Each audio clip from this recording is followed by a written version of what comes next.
Kapulang Pilipinas, magandang gabi. Welcome sa ika-76 episode ng Wealth of the Nation series. Ngayon ay Abril? Ano ba yan? Wala kasi akong date eh. Ngayon ay Hunyo 25, 2019. At tayo po ay nasa episode number 76 ng OTN series. Ang ating magiging paksa po mamaya ay yung patungkol sa human resources. Kung gaano po ba ka-vast, kung gaano ka-massive, enormous, humongous. Tama ba yun, Ed? Humongous. Itong ating kinikinitang mga mangyayari sa ating bansa. Kaya mamaya ito ay ating kakausapin ng ating expert. May expert to tayo. May expert resource person tayo. Pagdating sa human resources. Yan po ay walang iba kundi si Ardo Ray. Ardo Ray, alias Ardo Ray. Makikilala niyo po yan maya-maya. Samantala,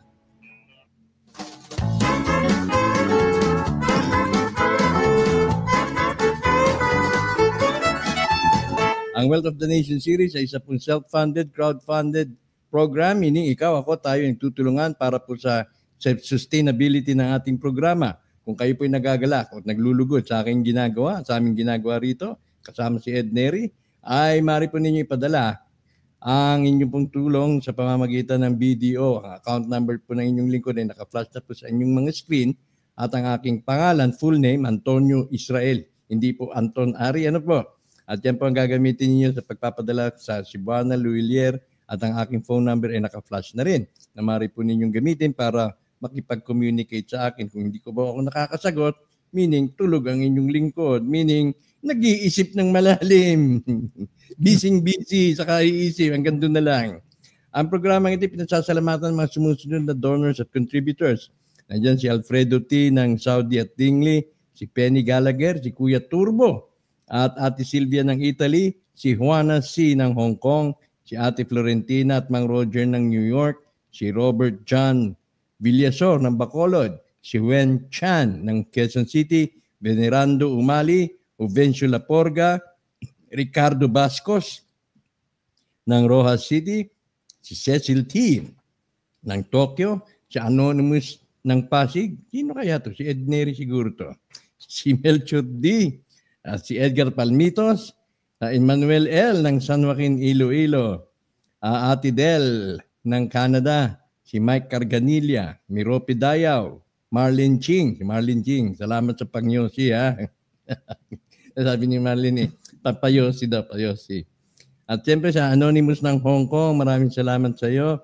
Kay Nida Maria Chinschak ng Austria, si Luz Macanas ng Kuwait, Nestor Tan, George Pascos ng Taguig, maraming salamat George. Si Margaret Benavista ng Taiwan, si Lizelle Birami Contones ng Hong Kong, meron po siyang vlog sa YouTube. Lagi ko pa yung pinanunood. Anonymous ng Santa Maria, Anonymous ng Las Vegas, si Migs Estiliore at ang kanyang barkadang si Gibson at Romy Edjan ng Quezon City at kay Celia Tarok. Kung hindi pa po kayo nakakapag-subscribe sa ating YouTube, mangyari po ay pakisubscribe na lamang po para hindi nyo po ma-miss ang anumang episode dito sa aming OTN series, maging sa Alien Talk. At pakilike na rin po para kayo ay mabigyan ng notisya o makatanggap ng notisya kapag kami ay may nakaschedule na live program.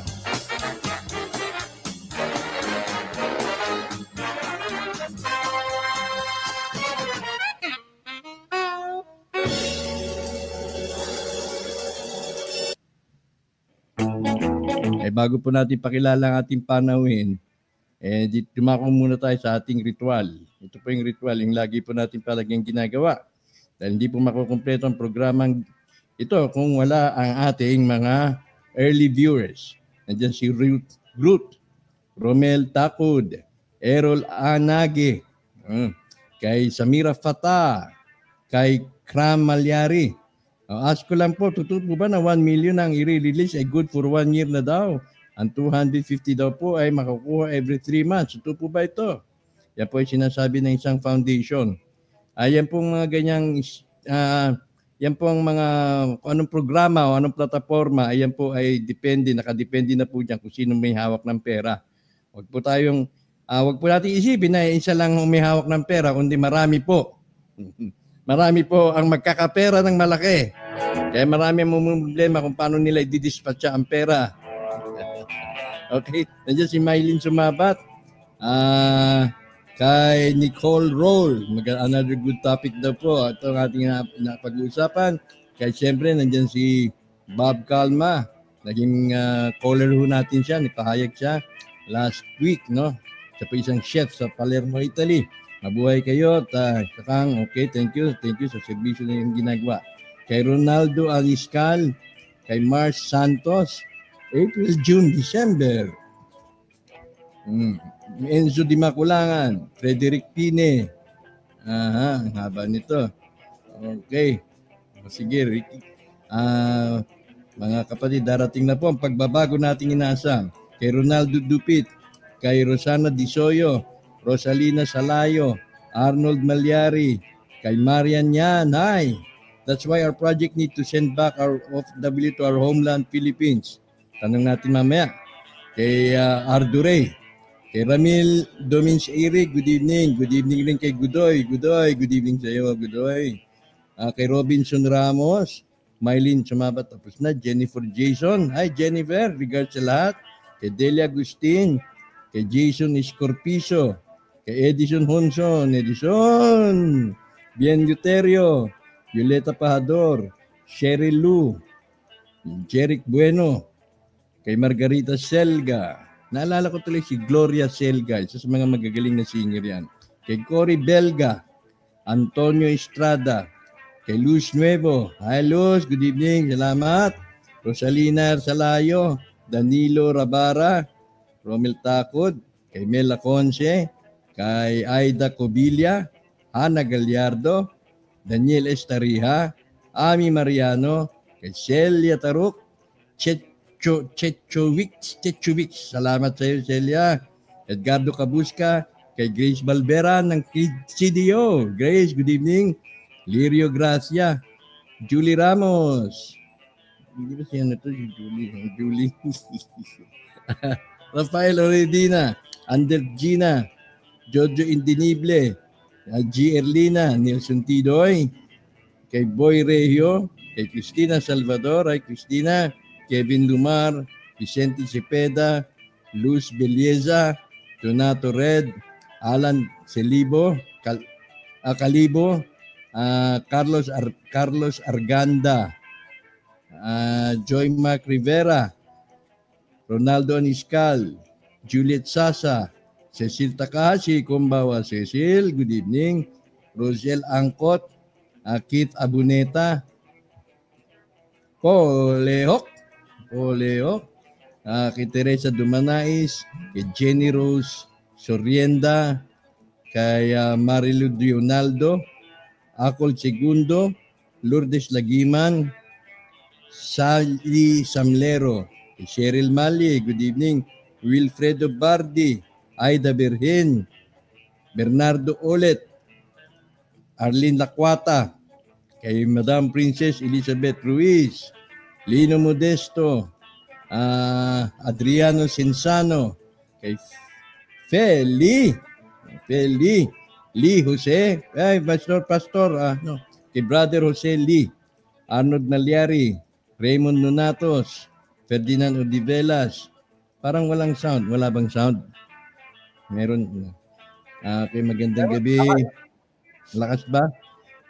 Julie Ramos, Nati Victa, Nilo Rico, Ferdi Enriquez, Rumel Kaingin, Leonard, Ferdinand Odivelas, Ronaldo Niscal, tapos na.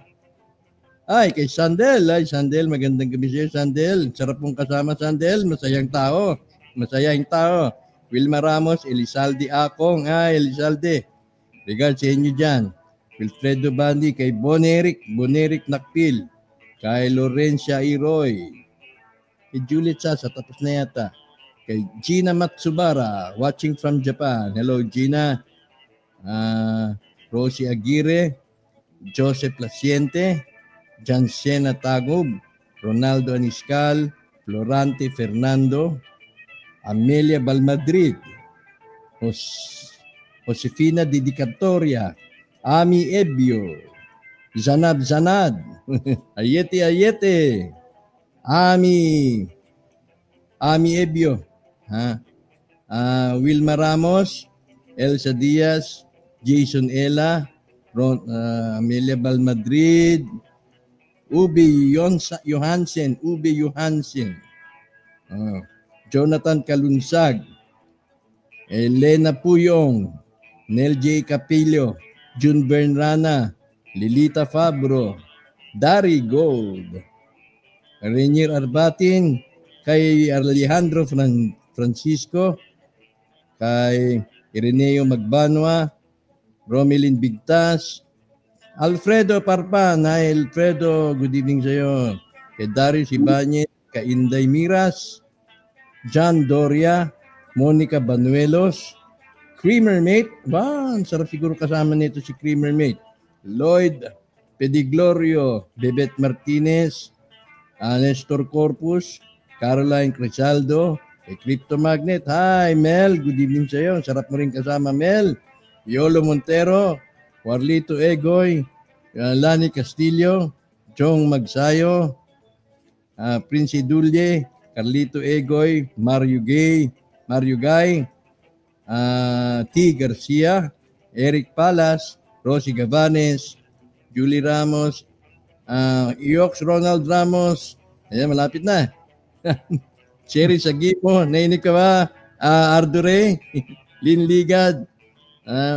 Bakit walang signal?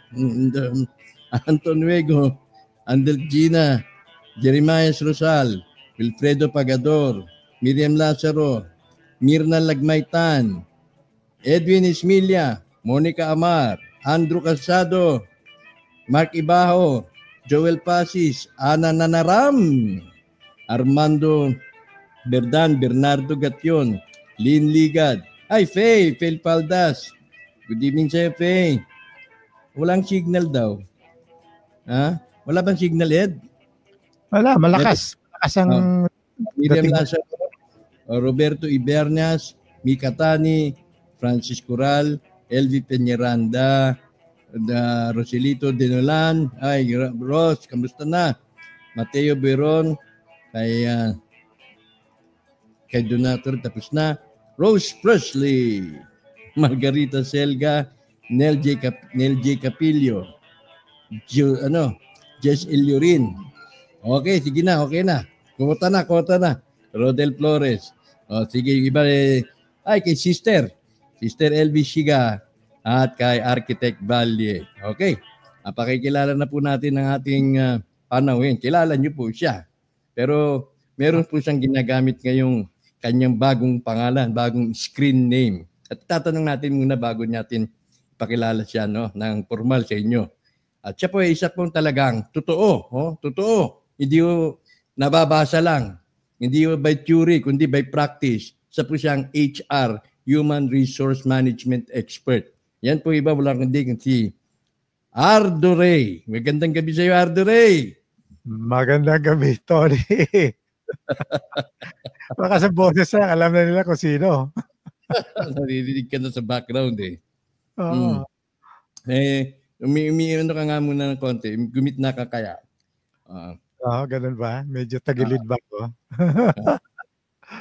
Okay. Bakit naman napili mong Arduri? Ano ba yung Arduri na yan? Well, actually, the reason na yung si Ed Neri ito.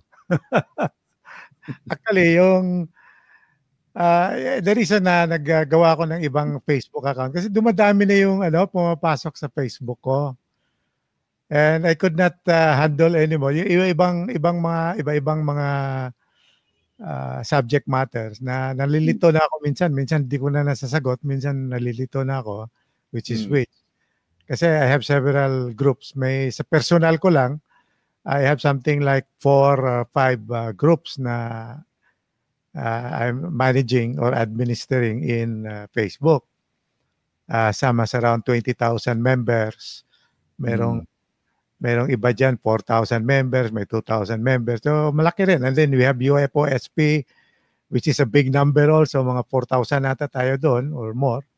WOTN is another big group. So, I decided to create a new Facebook account, and I used actually Ardo Ray is just the last letters of my first and second name and family name. So Eduardo, Ardo, and Neri is R-I, Ri, Neri. So Ray. Ardo Ray. Pero siyempre, even with that new screen name of yours, hindi nangangahulugan na nagbago ka ng karakter, ha? Hindi. Pareho pa rin ang persona nito. Loko-loko pa rin. Skeptic pa rin. Question pa lang palagi. Show me the money pa rin. Okay. Show me the money. Ang orientation mo kasi ever since ang professional life mo ay nakafocus dun sa factual o yung nakabase ka dun sa mga pangyayari, especially kapag may mga disputes, no? May mga conflict sa pagmamanage ng mga personnel. Ay siyempre imbestigahan mo yan. Nakabase ka kung ano talaga yung nangyari, hindi dun sa speculation, hindi dun sa mga projected matalo ka dun, Tony, kung puro imagination lang gagawin mo. It has to be factual, evidentiary. Ayun, yun, evidentiary. Doon. Dito sa mga ina-anticipate natin kasi, Ardo Ray o Ed. Ardo Ray. Dito sa mga ina-anticipate natin, particular, halimbawa, dun sa government aspect na lang, kapag lumabas yung pondo, inaantay niya di umano, o napabalitaan natin na inaantay ng ating Pangulo, yung mga para mapondohan yung mga project niya gaya ng build. Doon na lang muna tayo mag-focus.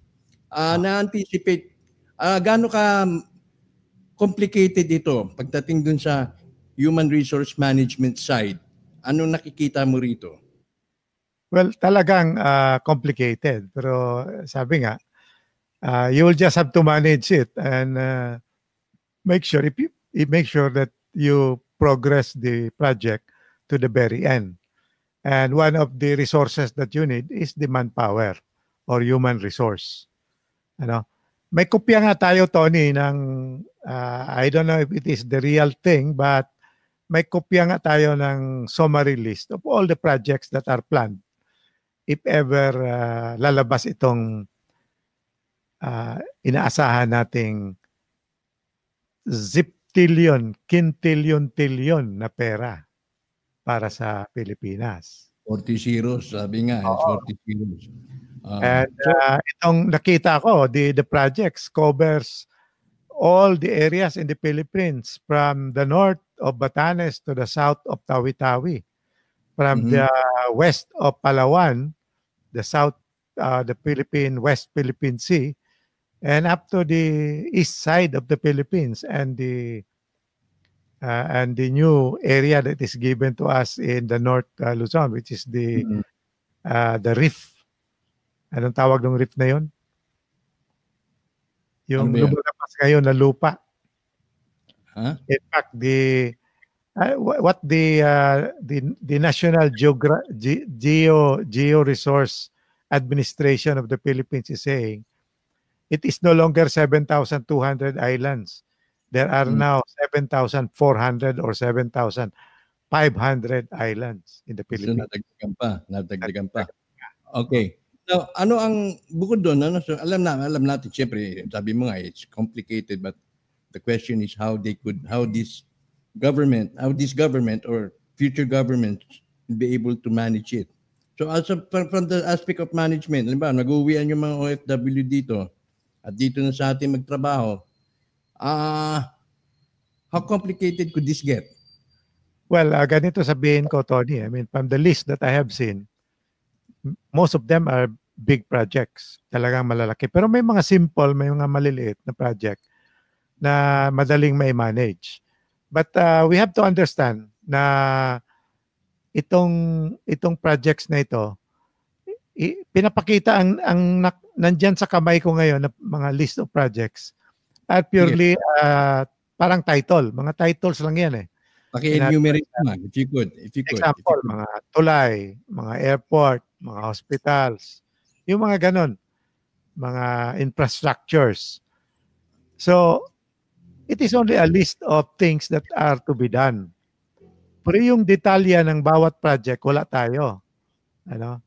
So, ang problema natin dito is that how detailed, hindi ko nakita is anong detalya ng bawat project.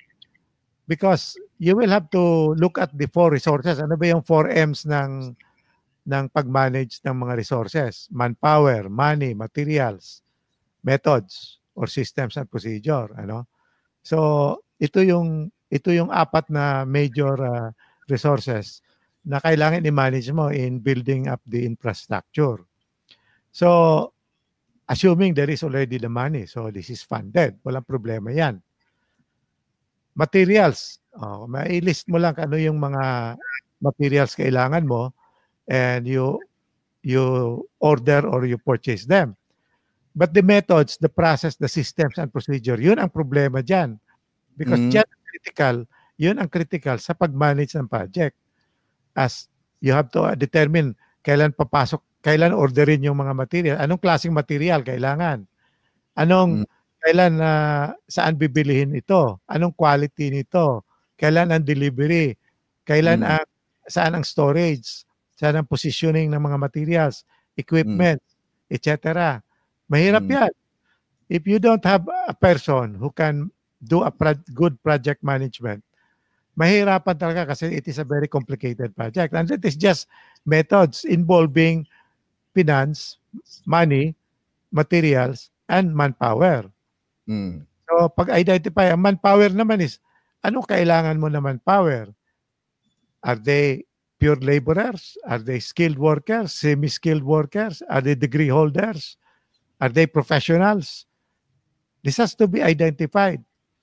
No, in my 42 years in managing in working as human resource practitioner, ako ay isang HR practitioner since 1974, no? Since I started working in 1974 until the year that I retired when I became 60 years old.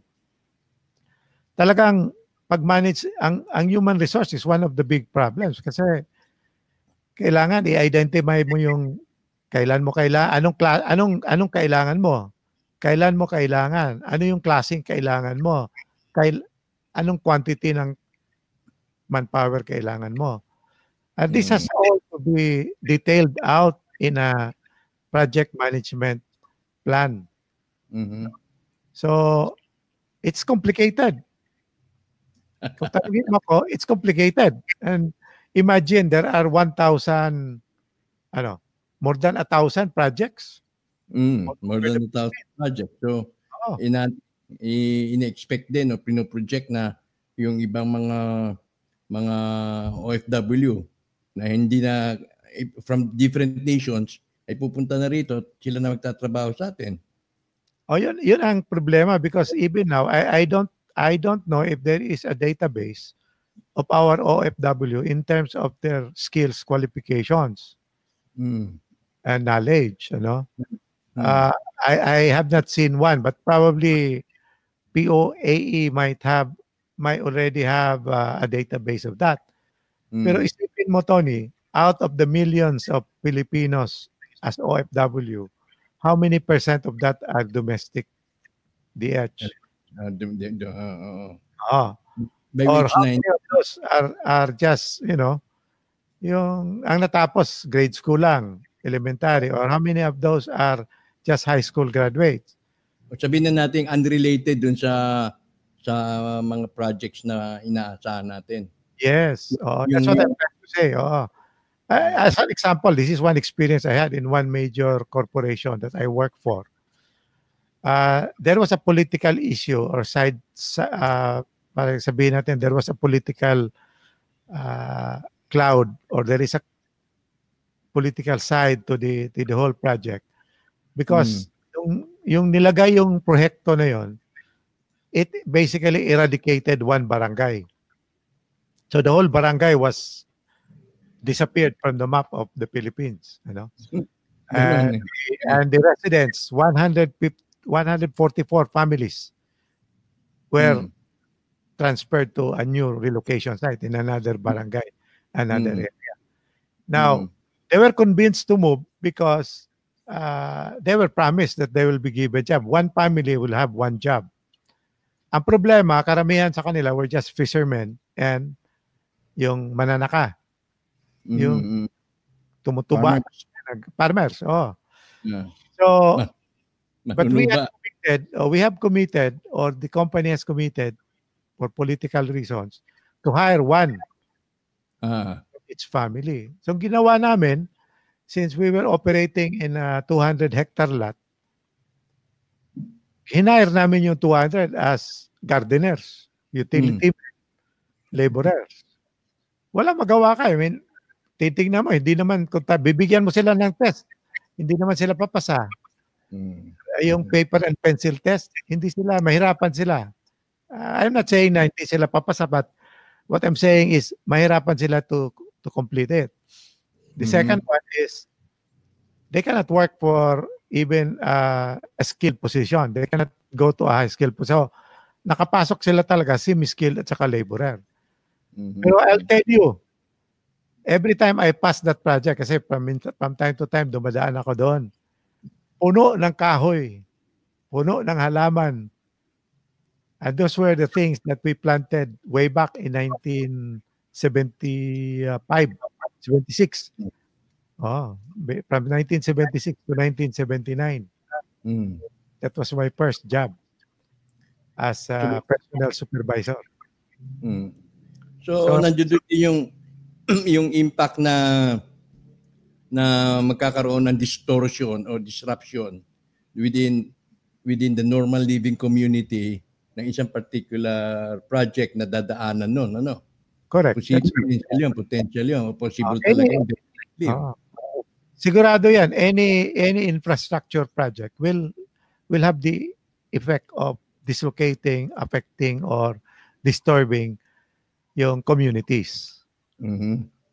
Kasi kahit yung daan, kung hindi mo palita, hindi mo may lipat sila, they will be disturbed kasi hindi makadaan yung mga sasakyan. Ang mangyari niyan, one lane lang. Diba? Yung mga ganon.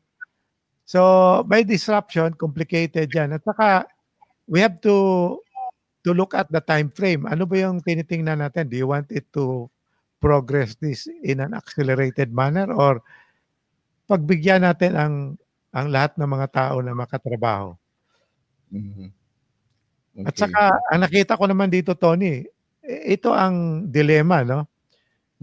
Kung matuloy yung sinasabi ng karamihan dyan na naniniwala na darating na rin yung Nisara, Gisara, Nagisara, yung pera na yan, bawat isa mayroong milyon-milyon, hindi na kailangan sila magtrabaho.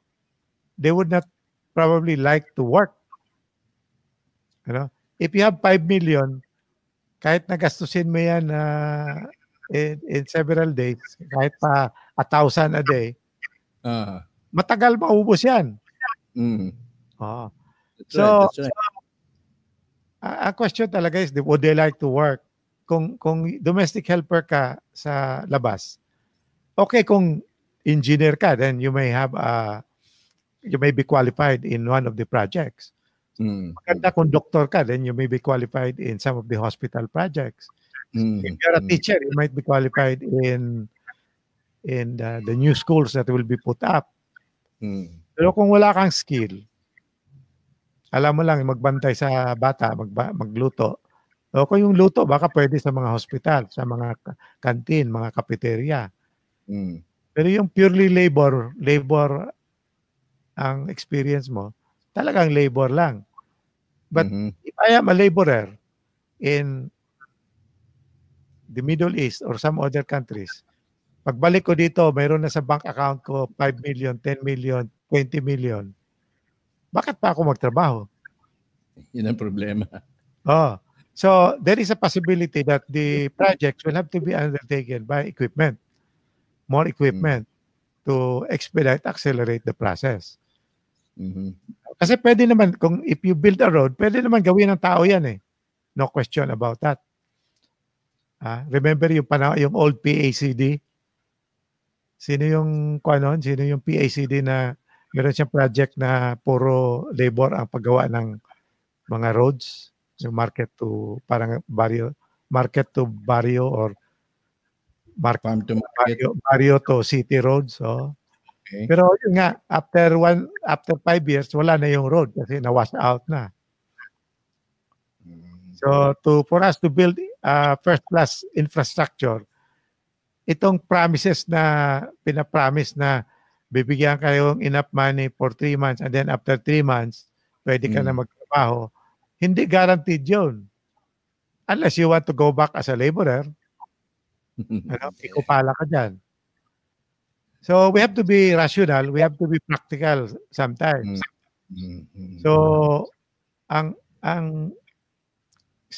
basic requirement talaga dyan is for you to have the necessary skills to do the job. Well, isa sa mga siguro, no, kaya medyo counterproductive nga naman kapag may ATM na tapos may laman na, counterproductive talaga yon. Lalo na't may mga projects na nakaamba o mga ina-anticipate na kailangang i-implement. Siguro isa sa mga option dyan, yung mga OFW pauwiin, doblehin yung salary.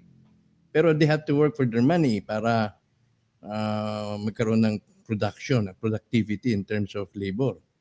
Kaysa pero sila dun sa ATM nila. But the problem is that all these claimants, all those who said that they have access to all this gold and money, are saying na meron kang 5 million, meron kang 10 million, meron kang 20 million, meron kang 250,000 monthly. Bakit sinasabi nila yan? Hindi naman sigurado yan. So, the better we should ground our people. Wag tayong masyadong i-elevate yung pag-asa nila. Kasi pag itaas mo masyado yung pag-asa nila, pag hindi mo maibigay yan, talagang babagsak yun. Kaya nga. What I hate about, not hate, but what I don't like about many of these claimants, masyadong malaki, masyadong ambisyoso. Hindi nila I don't know if they realize the complexity of these things that they are talking about. And I am just talking about the human resource side. There are other, the financial management that has to be undertaken. The material, logistics requirements, materials and equipment. And you have to have the methods and the processes and the systems. Kasi if you cannot measure, you cannot record, you cannot control. So you need records, you need systems, you need methods. So complicated ito, Tony. It is not an easy thing to do. Ayan, lalo na nga yung mga stimulus na yan, yung mga inputs na subject to change, yung mga subject na makapagbabago ng outlook ng isang tao. Di ba? Sige. Lalo na kung ganyan, inaasahan na may pera, magbabago talaga yung attitude, yung behavior, and everything associated with how a person deals with his life on a day-to-day basis. Talaga magbabago yun. Correct? So, pati yung personnel management, yung HR management, how to manage these folks or these people, magbabago rin yun from the previous way of tested methods. Hindi na siguro ubra. Mapapalya na yung mga tested methods ng ginagawa ninyo kasi nagbago na ng attitude. May pera na. Kung pagalitan mo, uwi siya, lipat siya. Uwi siya sa bahay. Pera naman siya eh. May pera naman siya. Yun ang dilemma natin ngayon dyan. I'd like to go back to the basics manpower projections. Yung umpisa, kasi karamihan sa atin, ang nakikita lang natin dito is the hiring of the people. So, karamihan dyan, nakikita mo yung advertisement, urgent hiring, we need accountants, we need doctors, we need technicians, etc. Mm. But the process behind that is a little bit more complicated. It's not an easy thing to come up with what you need. Kasi the first thing you need to do, ganito dyan, just simplify ko lang. Once you come up with a project, you identify the activities. Ano yung mga activities na kailangan gawin mo to be able to achieve your goals. Okay. Yung activities na yan, you have to bring it down to work level activities. Yung ang iba dyan are more complicated by doing time and motion study. So, i-grupo mo yung mga similar activities. Tapos, yan ang maging posisyon. So, kung ang activities mo lang is hiring, yung maging HR ka, maging recruiter ka, yun ang trabaho mo. So, ang trabaho ng HR, hindi lang hire ng people. You have to keep records, may 201 file, may mga benefits, i-process mo yung mga ganon. So, it's a complicated matter. And it's after you go through all this process, now you can identify what you need. And once you identify what you need, that's when you start recruiting. So, malaking proseso pa yan pag-identify kung ano yung kailangan mo. Hindi mo lang bubunutin yan sa buwan o sa mga bituin. Sa kipin. Yan na ating nakikita ngayon na hindi pala ganun kadali na sabihin lang makakauwi na kayo, dito na kayo magtrabaho. Pareho yan. You cannot just, okay, when you go into all this, assuming natin, nandyan na yung fundings, nandyan yung manpower, ano yung mga project? What are the feasible projects? Ano yung mga practical project? Kung gagawa ka ng tulay, wala namang baryo doon, ano gagawin mo? Marami tayo sa Pilipinas na may tulay, wala namang daan sa dulo. Di ba? May mga tulay dyan na wala namang approach. Ano? So, you have to be practical about this whole process. Ano yung, in other words, feasible ba yan yung gagawin mo? Is that feasible? Sabi nga ni April Chua, may comment siya kanina na she came across dun sa mga projects na yan, ay voluminous file daw yan, mga 1,330, composed of 1,334 books o plans, no? Siguro na kailangan nating harapin kapag ito'y natuloy na, pag bumuhos yung pera. Of course, there are people saying na these are being updated, nire-review. I mean, if there are 1,350 projects or 1,000 more projects, and there are voluminous documents that you have to update, ay nako, sabihin ko sa iyo, you better put it all into the computer para mabilis ang gawa mo dyan. Kung ito puro papel pa lang, hindi pa sa computer, nako, isipin mo yung... So maraming trabaho yung mga natatapos ng clerical job or mga teachers na pwede ayaw na nila mag-teacher, di pwede sila mag-clerical to update all of these records. It's not easy. Ang sa akin nga talaga, lahat ng mga claimants yan, kung sino, give me a sample of 1 volume of one project. Titingnan natin kung kompleto ba yan. No, I have in my career kasi we go through a feasibility study of different projects. Kahit gaano kasing liit na project, kailangan gawan mo ng feasibility study yan at saka titingnan mo anong ROI mo dyan. Kasi negosyo. Now, in this particular case, ano ba yung return natin? Return of human values, return of the environmental values. So, yung mga ganon, hindi pa naman pag-usapan yan. Ang pinag-usapan lang ngayon, kailan ang pera darating? Ayan, karami. Tanungin mo kahit sino dyan. Kahit sino, nag-aantay tayo niyan. Pera, they would like to see the money. In my case, show me the gold. Show me the gold, show me the money. Pero pag dyan magkakaskade na yung mga problema na hindi na kayang bayaran ng pera. Problema. Kaya nga, I've been saying, ang posisyon has always been, if there is a global currency reset, if there is a change in the economic financial environment, parallel to that is a full disclosure of advanced technology. Mm.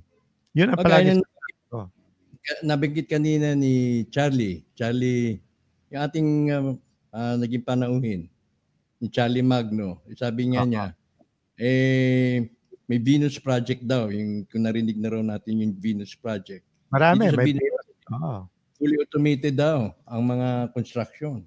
Correct. Oo. But that is the concept. Yung Venus Project is a concept. It's a concept of what can be done. But you still have to implement that. To implement that very nice, beautiful, amazing idea. You have to go to the nitty-gritty of anong tao kailangan mo, anong activities kailangan gawin mo, how much will it require in terms of funding, anong logistics kailangan mo. Yan, you have to go through that. It not just appear in front of you.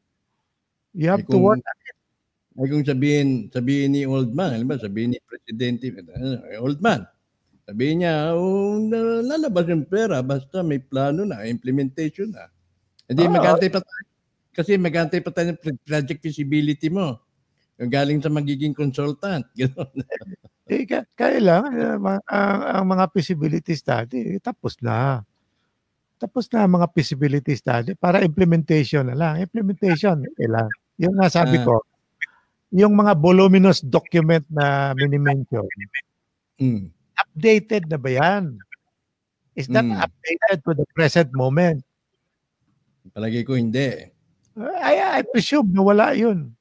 I mean, these people who are talking about it, some of them are just starting to look for members and demanding 350 pesos for IDs. Buti na lang, WOT is not asking. Donation. May iba dyan na ginagawang relihiyon pagkatapos naghihingi ng donation. Tapos, donation na kita. There are people there. I don't, without any disrespect to some people, some of them are just waiting for Jesus Christ to come down and give everything. Remember, sabi nga sa Bible, ikaw Tony, nagbabasa ka ng Bible, pastor pata, knock and it will be open to you. Ang palaging pinapokus nila is yung opening to you. They do not focus on the knocking. In other words, you have to go through the process of knocking. You have to take the effort of knocking for it to be open. In the same manner, itong mga projects na ito, kailangan talagang you go to the process of going through the details, updating it, making sure that everything hansay.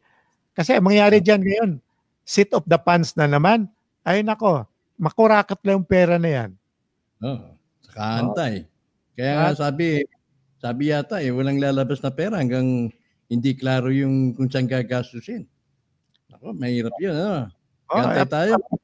Okay. Kung assuming itong mga experience natin ng mga, excuse me for saying, yung mga contractor natin sa public works, mga expert yun. They will make a proposal basis of the projects that are being planned. Ano yan? Anong nangyayari? In 90 days, kompleto yan. 1,000 days na lang. 3 years na lang, hindi pa tapos yan. Ito, tama yung sabi mo, unang punto yung knocking. Hindi nagpo-focus sa knocking, kundi dun sa opening. Siyempre, alamin mo kung paano kumatok. Ilang katok? Ilang beses. Knock 3 times ba? And then knock on the pipe? Knock on the pipe. What does it mean? If you knock on the pipe, di ba? That means I love you. Sabing ganon. So, yun ang proseso. Kaya hindi pwede yung asahin mo na lang na may bubuksan ka kung hindi tama yung katok mo. Correct. Yung katok. Now, dun sa construction, i-share ko na lang ito, pangunahan ko na lang si Saldi De Leon. Dahil may na-discover si Saldi.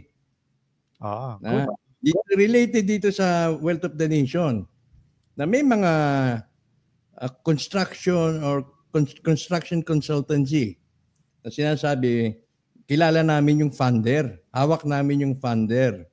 Magkano? 20 billion. Okay? Tapos ikaw, Ed, ikaw ang isa ka sa mga contractor na AAA.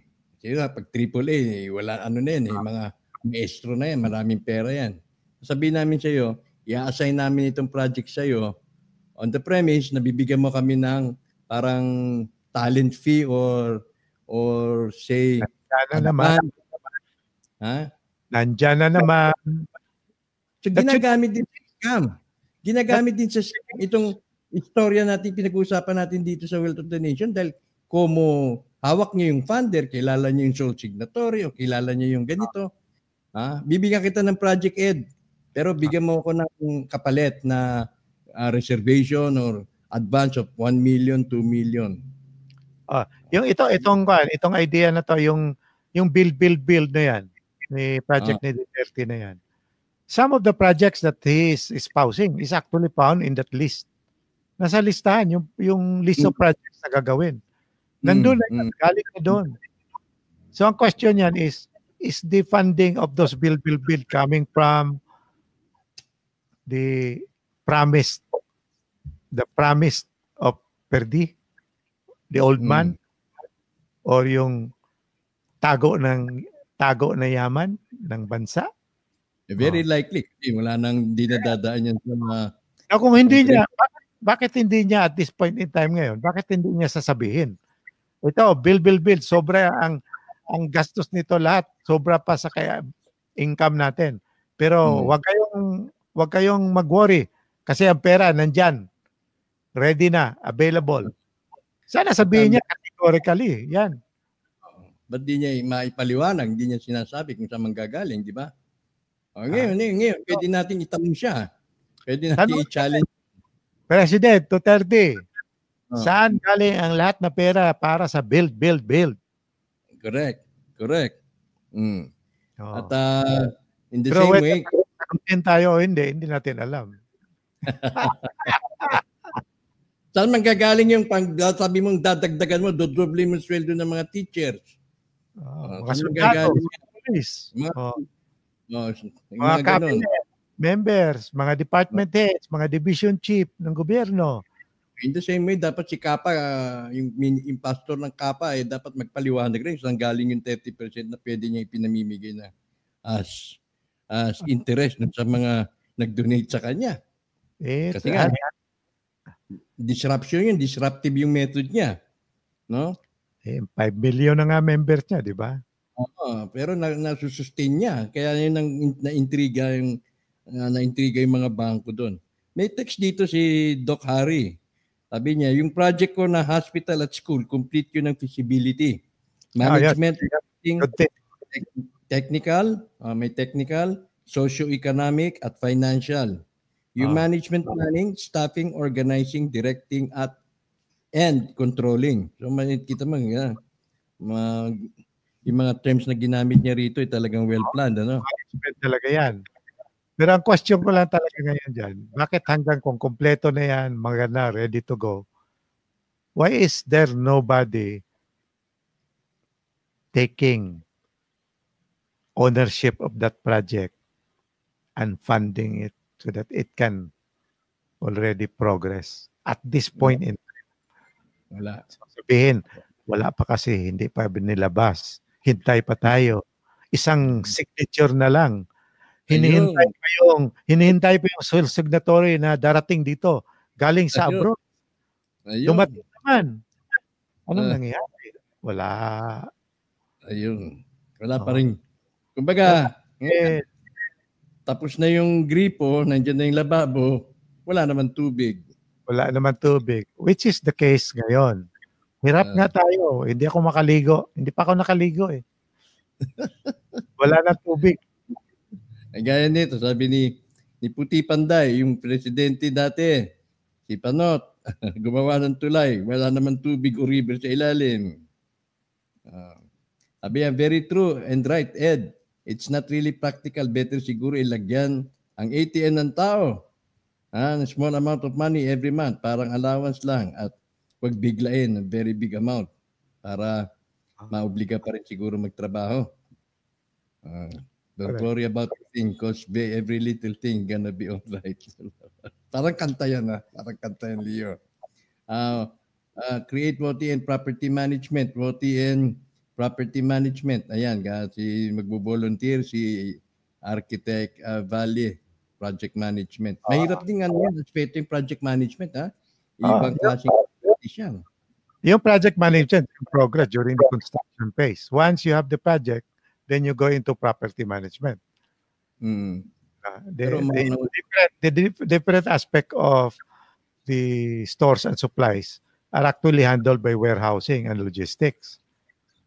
Diba? During construction pa yan. Pero once natapos na yan, then it goes into property management.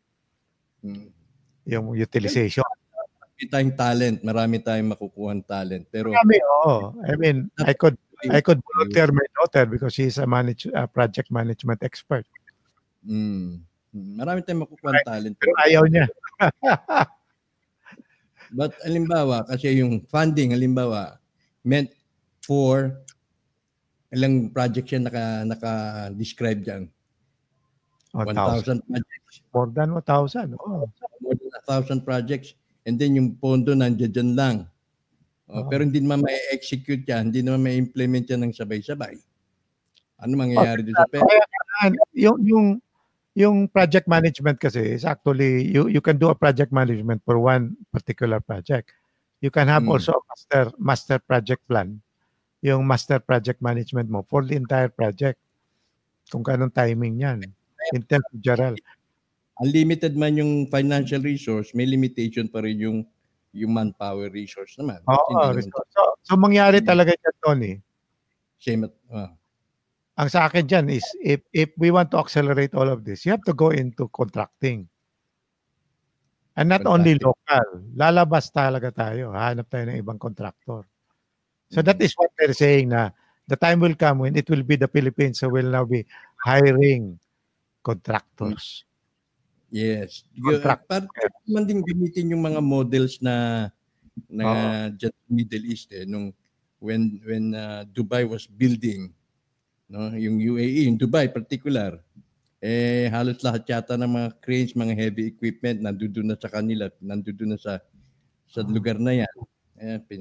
At na-build naman nila yung Dubai for say in a span of 10 years or 15 years or 20 years na ganun kalaki, no? Although na hindi naman pwedeng gamitin yung ganun project. Yung sinabi mo Tony with regards to materials. Nobody can, I mean the size of the project, nobody can visualize the requirement for cement. Saan kunin yan? Nobody can visualize the requirement for gravel and sand. Nobody can realize the extent of the requirement for iron bars. Saan mo kunin yan? Ano? China. China ka na naman ngayon. Isang earthquake lang, mag-collapse na. So you have to make sure that the materials you buy are the exact quality. Kung may pera tayo, then kahit mahal yan, basta exact quality. Pero by that time, talaga mag-uuwian yung mga OFW natin dahil there'll be enough jobs here.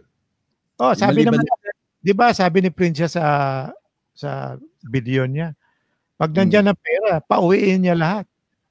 Then bibigyan niya ng 3 months income. After that, bahala na sila sa buhay nila or meron na silang trabaho. Yun ang sinabi niya. And then I listened to the interview.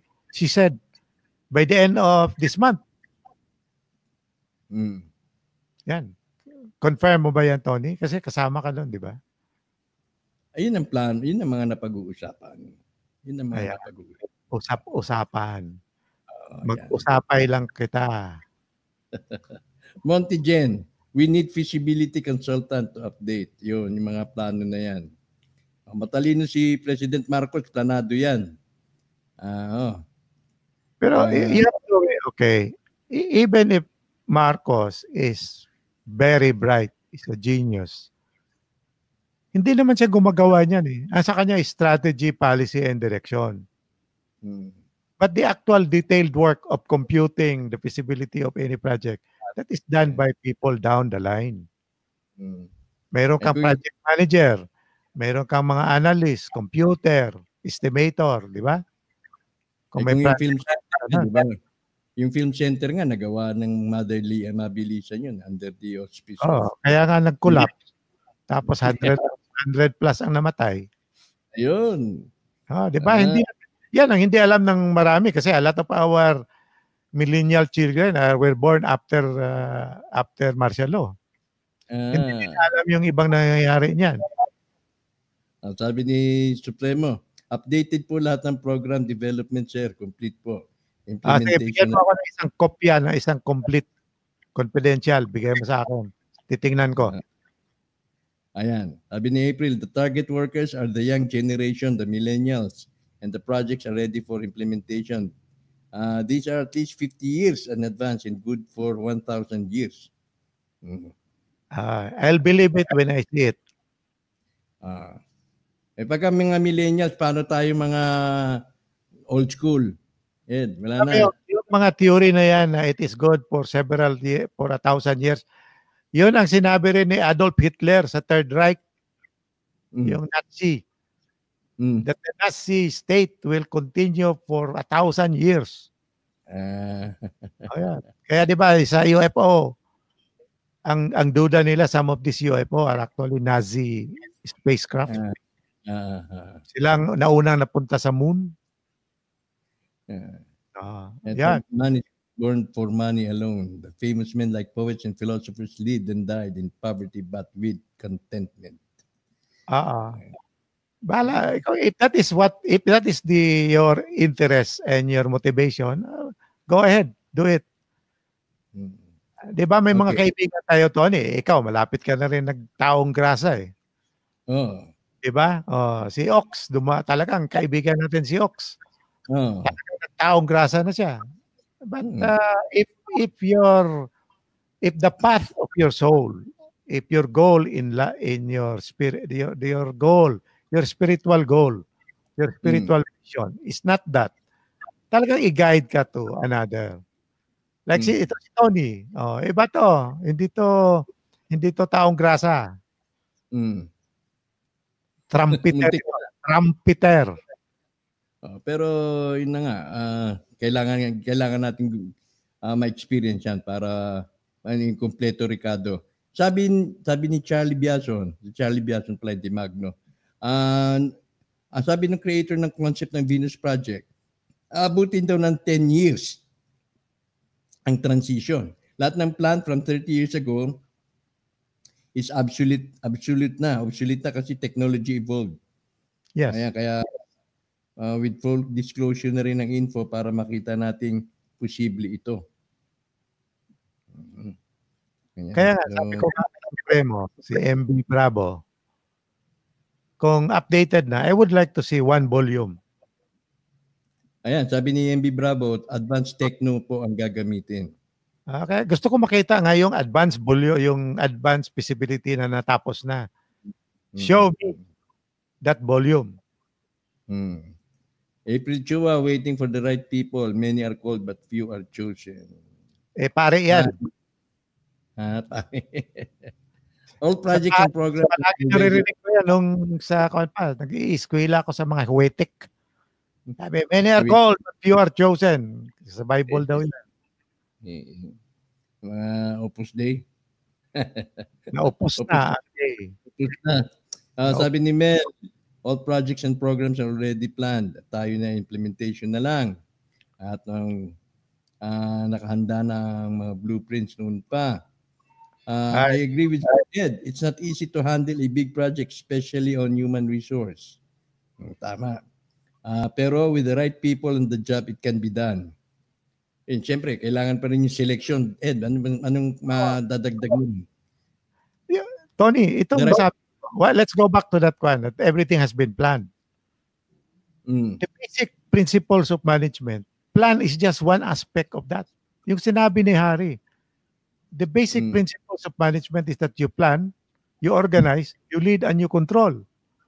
That is the complete aspect of the general basic categories of management. And bawat aspect na yan, planning, Maraming himay-himayin mo yan. Ang daming mga sub-levels niyan. Organizing, daming sub-levels niyan. Leading, daming sub-levels niyan. Control, ang daming sub-levels niyan. Pag sabihin mong, tapos na yung plano. Ano yung plano na yan? What is that? What are you saying? Tapos na yung plano. Ano yung blueprint sinasabi mo? Kaya nga, I challenge Supremo. I challenge sino yung may hawak ng mga blueprints na yan. Just lend me one copy. Kami ni Tony. Kung ayaw nyo maniwala sa akin, don't trust me, you give it to Tony. Titingnan namin. Ano bang, how fully developed in details is that plan? Kung sabihin niyo na you are using advanced technology, bigyan mo kami ng isang USB memory stick. Kung yan. May computer naman ako dito. May computer naman si Tony. Para masuri natin. Para ma-review, matingnan natin. And then we can announce to everybody, talaga, nandyan yung plano kompleto from A to Z. I've been reviewing feasibility studies noon pa. So, pwede malaman natin yan. Okay. At saka may kaibigan tayo who can review it on a technical and more expert basis. So, yan. Yung sinabi naman na with the right people, it can be done. Anong masasabi mo ron? Ano mo doon? The right people, the right project, the right positioning, the right management.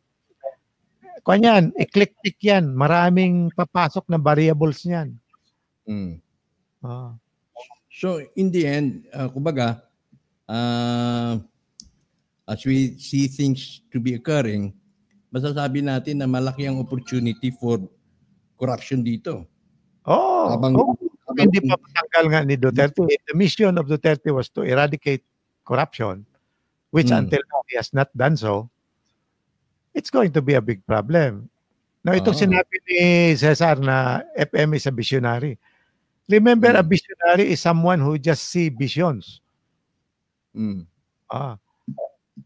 The implementation of projects will still have to be done down the level. It is not Perdi. It is not the old man who will do it. It will have to be the people who will return to the Philippines. People we will hire.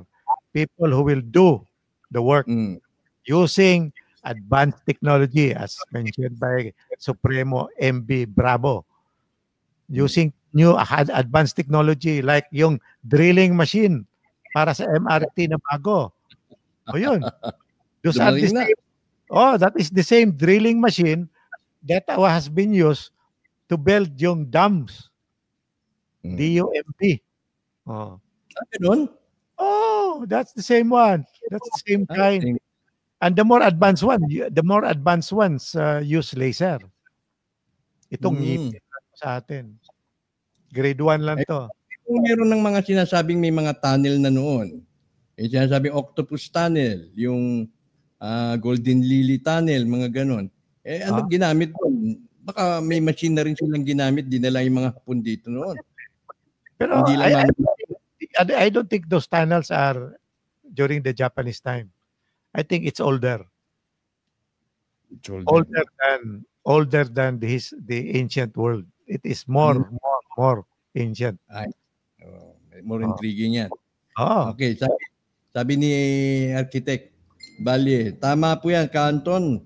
May isa po kaming nakakausap, humingi ng 2 million pesos bago daw ibigay ang mga drawing for quotation. Ang project ay sa warehouse sa may Malay-Balay, Bukidnon. Yun, ginagamit nga yung mga funding funder. Example. Example, okay, correct si kaibigan Balye. Meron ding alam ko personal that gusto papasok yung PLDT, nalagyan yung isang isla. Isang isla yun. Lalagyan niya ng internet. Anong ginagawa ng gobyerno doon? Yung local government. Kailangan magbayad sila, magbigay sila ng a certain amount of money para sila maka-install ng internet equipment at saka internet line. Pagkatapos, kung mag-apply ka for connection, kailangan pupunta ka pa sa Kapitolyo Mm. para mag-apply. Bakit sa Kapitolyo? Yung tanong ng isang kaibigan ko, bakit sa Kapitolyo pa? Para malaman kung yellow ka ba, dilaw, o orange, or green, or blue. Papasok yung politika rin. Yun. Yun. Sabi ni talaga ha. Sabi ni April, only selected few, sir, will be involved to handle the funding because not all are qualified in the spiritual. They all have their own personal interests. Ayan, ganun. Okay, sige. Pumapasok yung sa spiritual din, ano ha? Talaga. Kasi corruption is a value, is a moral value. Corruption is, if you are corrupt, you have a low moral value. So pasok talaga yung morality is in that sense is a mental thing and spiritual values mo.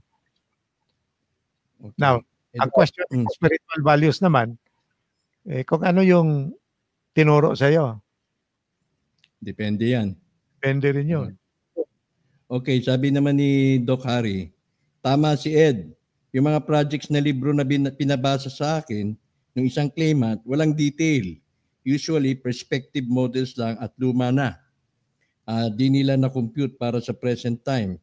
Tapos may beginning pero walang midpoint at walang endpoint. Yes.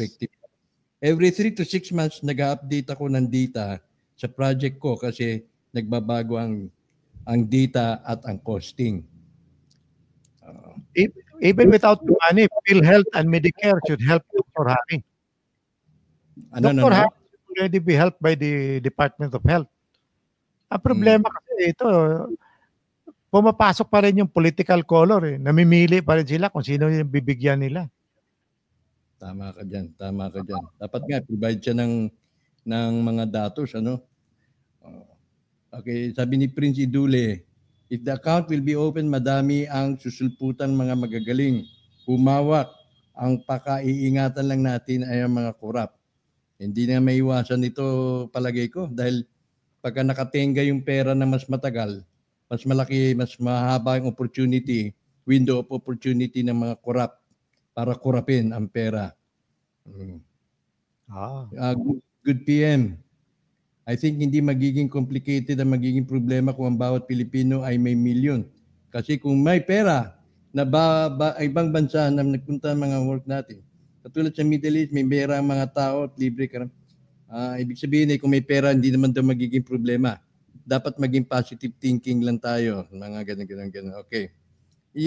Kasi yung ibang mga kingdoms, yung mga tinatawag na patrimonial ang system of government, dahil meron silang emir, ano, sa UAE may mga emir, sa Saudi meron silang hari, at everything is well taken care of. Gaya halimbawa, noong panahon daw ni Gaddafi, napakaganda dahil libre lahat yung mga Libyans, no? Right. Pero hindi naman problema yung infrastructure nila, infrastructure development. Kasi kasi they had the money, they had the oil money. Which they use to hire contract workers. Who build the Middle East? Ang nag-manage man lang yan yung mga prince and princess. Do you think yung mga local ordinary citizens ng bawat Middle East country are involved? Hindi, no? Kaya nga maraming mga dyan. Ang ginawa nila, nag-hire sila ng mga technical engineers natin, mga expert natin, mga consultant natin. At hindi rin maiwasan built by foreigner. At hindi rin maiwasan na within the house, House of Saud, may nag-aaway-aaway, may nagkapatayan pa yata within the family. Dahil sa corruption din, ano? Right. Hindi maiwasan yan. So, ma-expect natin, baka dumating yung mga Koreano, Hapon, sino-sino pa yung mga galing sa abroad na magiging trabahante ng mga Pilipino. Ayun. Mga Sri Lankan, mga Pakistani, mga Indian. Ayun. Kasi hindi na tayo, elevated na tayo na promote na yung status natin. Pwede rin naman yun di ba? I think like sinulat ni Cecilia Steiner. Hindi ka lang. Yung isa sa mga, if I remember, I am more than yung isa sa discussion mo about martial law babies. Yung isang araw ba yun? I was already martial law 1972. I was 22. I was 22 when martial law was declared. So makompute ninyo how old I am. I'm 69. At this point in time. Isa sa mga ginawa ni Marcos with regards to yung idea niya sa bagong lipunan was actually to propagate the bayanihan spirit. So ito yung sinasabi niya, tingnan nyo nangyari sa Korea. In Korea, there is one example there, yung isang river doon na polluted, sirang-sira. But if you visit that place ngayon, I think it is in Seoul, kung hindi ako nakamali, or Busan. Kung tingnan mo ngayon doon, it's now a park. Very clean. You can probably drink the water. I don't know. No? Probably I'll visit that place one of these days. But the point is, when you do a bayanihan, yung kung i-propagate natin yung ating inherent local, cultural, traditional bayanihan spirit, I think we can do a lot of things. Marami ang gawa natin. Kasi itong corruption kasi, ang nangyari, like for example, itong which is the illness of a lot of our government officials and some people. Corruption is actually an individual. Yung tinatawag natin doon na service to self. The bayanihan spirit is service to others.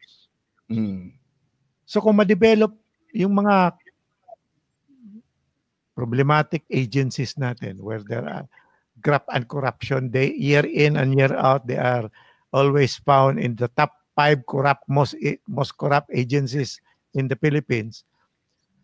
Kung yung mga tao doon are actually service to others, hindi service to self, mawala yan, ma-eradicated yung corruption na yan. So, paano palitan yan? That's the big question. Paano yung mapalitan yung attitude? Re-educate yan. In a sense, yung re-education ng ginawa ng Cultural Revolution was masama. May marami lang masama yun, pero re-education is a good thing. Ito kasi yung ating tinatalakay, pag nangyari ito, unprecedented ito, kaya yung mga problema hindi natin na-anticipate, mangyayari. Malilitaw na lang yan. Individual will be caught in unaware, no? Nandiyan na pala yung problema na yan. At we might not have the ready solution para ito mai-kuan. Kaya, sabi niya yun. Ako, Tony, I am not perfect.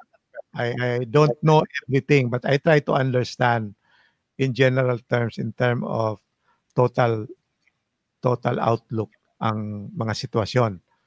So, kaya itong mga projects na ito, which are very complicated, kailangan talaga na mayroong project monitoring. Because project monitoring is just part of the whole project management system. Kasi pag hindi ka mag-monitor, wala kang feedback mechanism, wala kang data recording mechanism, hindi mo makontrol, hindi mo ma-manage ang saan ipadala yung mga materials, saan ipadala yung mga tao, saan ipadala yung equipment, anong pera ipadala. Kasi remember, the project is not in one place like Metro Manila. It is going to be located from all over the Philippines, from Batanes to Tawi-Tawi, from the Scarborough Shoals to the ano yung reef na yun, nakalimutan ko yung Philippine Sea yun, under the Philippine Tabataha. Baka Tabataha. Hindi, sa Northern Luzon on the east side. Kalimutan ko. I'm getting forgetful. Benham Rice. Yes, that's it. Benham Rice. Kanina may nag-comment. Okay, sabi ni Julie, totoo yan, Sir Ed. Anton, pag binigyan mo ng big chunk of money, baka may malula sa dami ng pera, problema palalo. Sabi ni Annabelle Jason, magandang gabi po muli, Sir Ed, at kay Madam Princess, at kay from Dodong. Dodong, good evening sa iyo, Dong. Kailan lalabas si Ka Supremo? Baka alam niya kung kailan darating ang grasya. Mabuhay kayo. Sa Canton, may nagkape na customer sa tindahan namin. At Ayan, isa maganda. din isa ng signature kasi pinakita niya ang malaking susi na mag-o-open ng yaman. Siya ang lumalaki sa nanay ni FM. Ay maraming ganyan ha. Kaya masyadong padadala. Watching from Riyadh. Good evening. Montigen, we can rely on Germany for materials. Yan, maganda yung engineering ng Germany. Actually, we can get materials even from China. Ang importante lang talaga, you have to monitor and make sure that it is of the proper quality. China naman able to make good quality products. Sabi nga ni Tess, ready daw siyang umuwi para makatulong. Ganon din kanina si Randy, no? Na ready rin siyang tumulong para makakuan. Ito si Fernando Bernacia. Talk about safety matters, materials, machineries, tools, quarter fire control, calamity. Ito mga salaries, budget, sky is the limit. Maraming problema. Maraming dapat ayusin. We are now in the Philippines and we'll be hiring experts to build for our programs. There are plans already, blueprint up to all barangays. But we have to use modern technology. Sabi ni Ling, ipaubayan sa professional ang paggawa para maiwasan ng disgrasya. Upo na lang tayo, Kuya Anton, para di tayo maistorbo. Magti na lang tayo muna hanggang matapos. Correct. Sabi ko nga, di ba sabi ko, paglalabas yung ni Sarah, whatever na yan, ang sinabi naman para sa lahat na Pilipino, hindi naman sinabi na mauna yung OFW, mauna yung WOTN. Ang sabi doon, sa lahat na Pilipino. Okay? So, I'm not worried. Sabi ni Michael, Class A daw ang mga construction projects. Nakahanda na. Kahit anong project, ayusin mo lang yung materials, maging Class A yan. Kahit anong kaganda yung project, ang ilagay mo na reinforcing bar, burloloy, yung buhangin at saka yung gravel, puro burloloy, yung simento mo, burloloy, ay kahit nasabihin mo Class A yung project na yan, with all the fundings, pero burloloy yung materials, wala yan. After one typhoon, goodbye. Goodbye. Okay. Pagsiguro one of these days, si Charlie, imbitahan natin mag-guest dito sa atin. Hindi na kailangan ng sweldo. We will work for love na. For our people, our country. Napakaganda. Ed? Maganda yan. The motivation is good, but you still need food in your stomach to be able to help your country. Hindi, may pera na nga tayo eh. May pera na nga tayo. Kung may pera ka, then wag iwaldas yung pera. Tapos gumawa tayo para sa bansa natin. Yes. Service to others. Halimbawa, sabihin natin may construction project. O libre naman ng pagkain, libre tulog, libre ang okay na yun, di ba? Kasi may pera ka na, nauna na yung pera eh. Wala ka nang intindihin eh. There is a concept with regards to that eh. In a very simple term. All of us will already have money in the bank, di ba? And if you want to add on value to your account, magpili ka lang ano yung trabaho yung gagawin mo. Gagawa ka. If you are an expert electrician, magtrabaho ka lang as electrician with all the different jobs. May mga naglilitaw, mga nagpapahiwatig. Halimbawa, gaya mo, pahiwatig ka na kahit senior ka na, ready ka na i-contribute mo yung nalalaman mo sa human resource field. Gaya ni Randy Calma sa culinary, willing naman siyang magturo ng mga kusinero, mga ganyan. Si Tess Giango, tapos yung isa kanina, si Architect Valle. Yan nandun yung bayanihan spirit na hindi nawawala. Matagal na yan nag-offer ng service niya, noon pa. Di kaya Canton, di ba sa Biringan may nag-order ng bulldozer? Baka magugulat na lang, biglang lulutang sa ibabaw ng luta ang new city ng Biringan. Oo. Ng ating kay We are sa lahat ng mga subject na dinidiscuss natin dito, pinag-usapan natin. It is the 3D world. Ano yung ginagawa natin yung 3D world? So, wala pa yung mga other dimension. Mahirap na marok. Another level na naman yan. Pero hindi natin nga. Tama rin naman yun. Baka bigla na lang may lumutang na tapos na. No. Who knows? Who knows? Na? Kasi may nagsasabi nga, may city raw na lulutang dyan sa Rojas Boulevard. Di ba? Rojas, Manila Bay. Ha?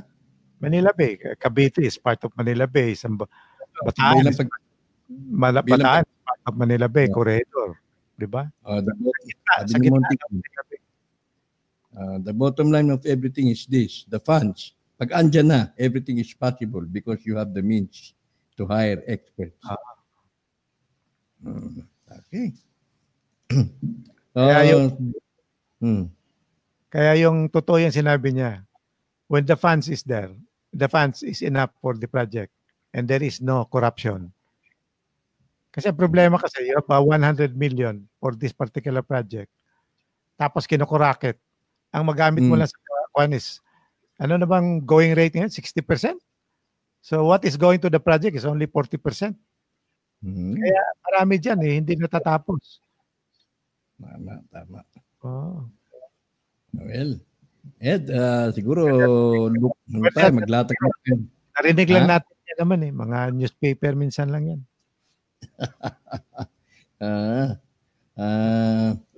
Siguro maglatag na ako ng bareg. Maglatag na tayo ng bareg. Okay. Ako, bababa na ako sa lumipat na ako kasi nung Sabado wala ako kaya tinutugtog natin itong extra natin. Sige. Meron ka na ngayong extra outro. Hindi. Outro natin. Outro natin. Intro, outro. Kasi ito yung ating extra na madalas natin pinatutugtog sa program nating Alien Talk. Well, Ed, maraming salamat sa iyong napakagandang ibinahagi sa OTN ngayong gabi. Well, sana nga. Thanks for inviting me. O sa mga Amerikano pa, thanks for having me. Thanks for having me. Of course. Anytime, Ed. At sige, hanggang dito na muna tayo. Sabado, kita-kita ulit tayo para sa panibagong edisyon ng Alien Talk. Good night, Ed. Good night, Anton. Good night to all those who listened. I hope you are not irritated by my explanation, discussion, and my heartfelt explanation. Okay. Thank you. Bueno, yan na naman po ang ating hanggang dito na muna ang OTN sa Webes. Tayo po muli magkita-kita para sa panibagong edisyon ng ating programa. Muli, sa ngalan ni Ed Neri, sa ngalan nating mga sponsors, contributors, mga friends, mga viewers, sa gabing ito, maraming salamat po sa inyo. Ako si Anton Israel, nag-iwan po sa lahat ng isang magandang gabi.